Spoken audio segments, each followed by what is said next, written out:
Strawberry Garden sendiri merupakan sebuah inovasi kebun stroberi dengan penjualan dengan konsep petik sendiri. Jadi para pelanggan itu merasakan experience untuk petik sendiri dan mestinya stroberi yang dijual dan dipetik itu masih fresh. Nah, letak dari Strawberry Garden sendiri ada di perbatasan antara Jawa Tengah dan Jawa Timur, tepatnya di Tawangmangu. Ide ini bermula ketika saya melihat beberapa konten kreator yang ada di Indonesia yang mereview tentang buah stroberi jenis Jepang dan Korea dengan harga lumayan fantastis mahal. Assalamualaikum warahmatullahi wabarakatuh. Halo, perkenalkan nama saya Rafa Alfazanugrah dari D3 Produksi Ternak. Saya mewakili teman-teman kelompok saya dari kelompok pertanian ingin menginterview pemilik Strawberry Garden Tawangmangu, yaitu Mas Adit, yang kebetulan teman kami juga dari Prodi Ilmu Komunikasi.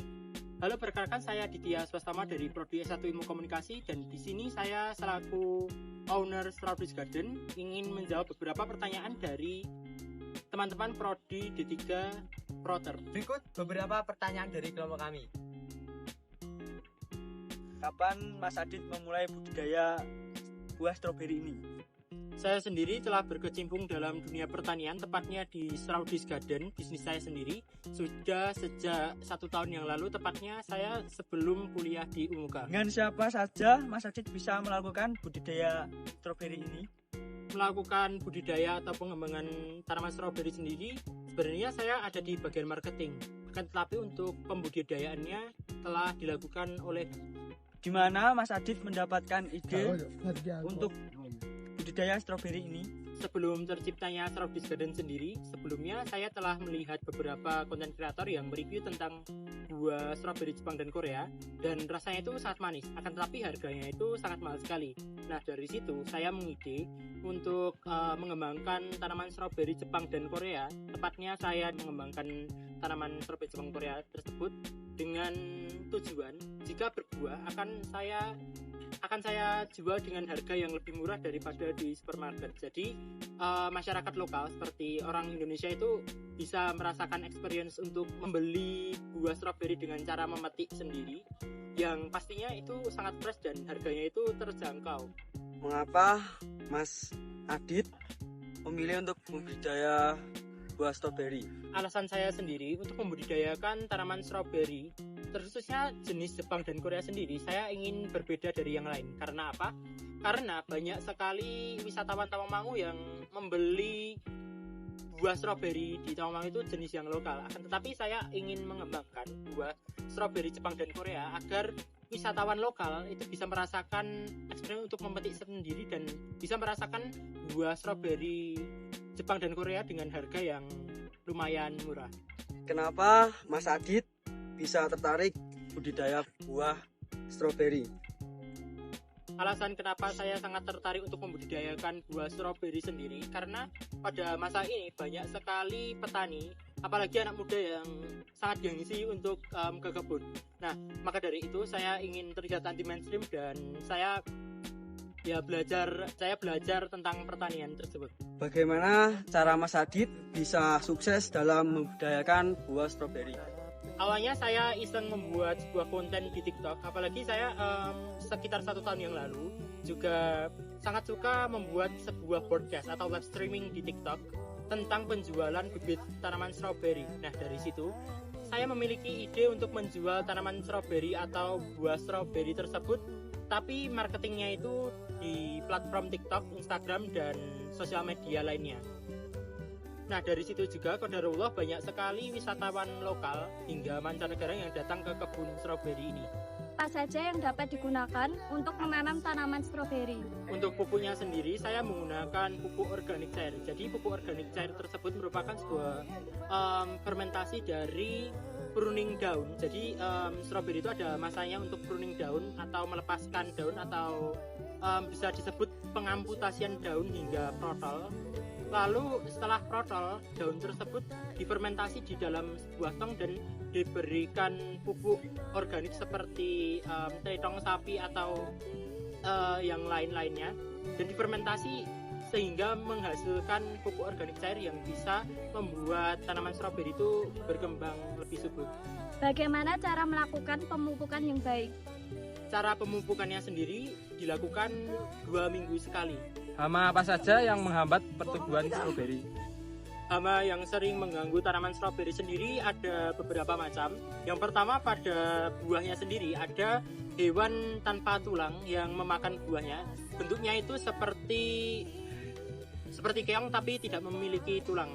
Lalu hewan yang kedua yang mengganggu proses pertumbuhan tanaman stroberi itu ada hewan yang bernama embuk atau engkuk yang suka memakan akarnya. Jadi embuk sendiri bisa menyebabkan tanaman stroberi itu layu dan tidak bisa berkembang.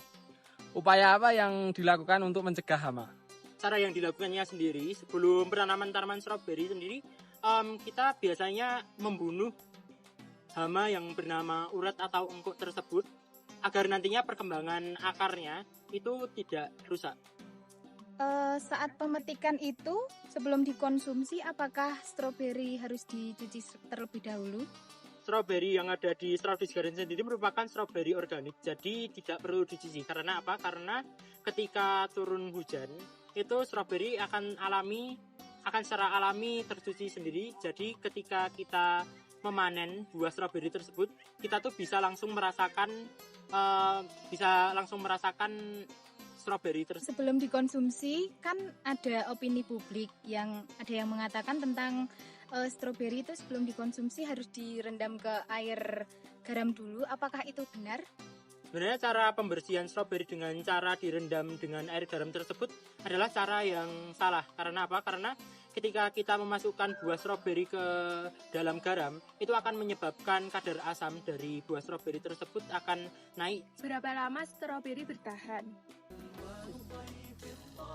Ketika sudah sampai di datar rendah, stroberi sebaiknya disimpan di chiller. Stroberi lebih baik disimpan di mana? Stroberi yang sudah dipetik sendiri bisa tahan di suhu ruang sekitar 3 hari, lalu di suhu dingin atau di suhu chiller atau di freezer itu bisa mencapai 9 hari. Bagaimana cara Mas Adit untuk merawat bibit stroberi agar berbuah lebat dan manis?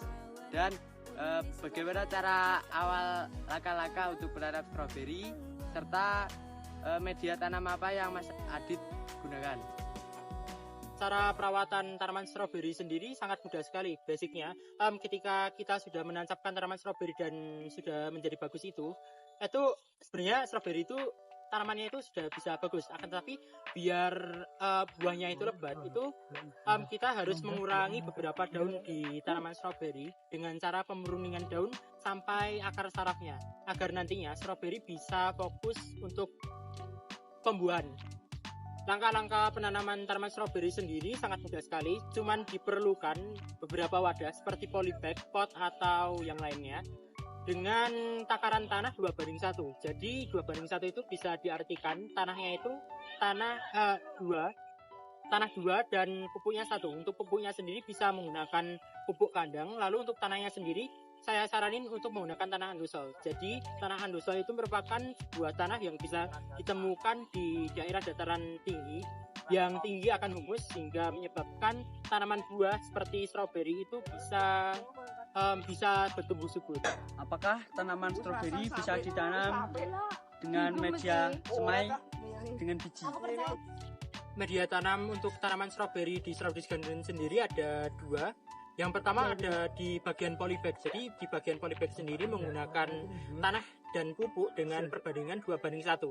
Lalu setelah tanah itu juga ada penanaman di hidroponik. Jadi hidroponik itu adalah penanaman di dalam air yang membutuhkan pH sekitar 8 ppm. Lalu juga memerlukan beberapa pupuk yang diinfus dari beberapa lubang di dalam peralon dan media tanaman tersebut. Stroberi sendiri bisa tumbuh dari biji sekitar 3 bulan.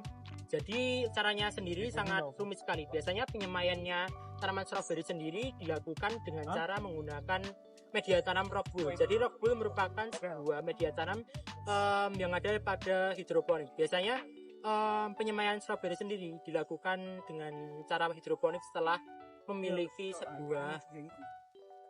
sebuah tunas. Selain itu, perawatan organik dan perawatan variesta yang tepat juga menjadi kunci keberhasilan dalam budidaya stroberi. Implementasi praktik-praktik ini dapat meningkatkan produktivitas dan kualitas stroberi yang dihasilkan sangat baik. Oke, beginilah interview dari kawan kami. Bila ada kata yang salah atau kurang enak, mohon dimaafkan. Wassalamualaikum warahmatullahi wabarakatuh. Astagfirullah, aku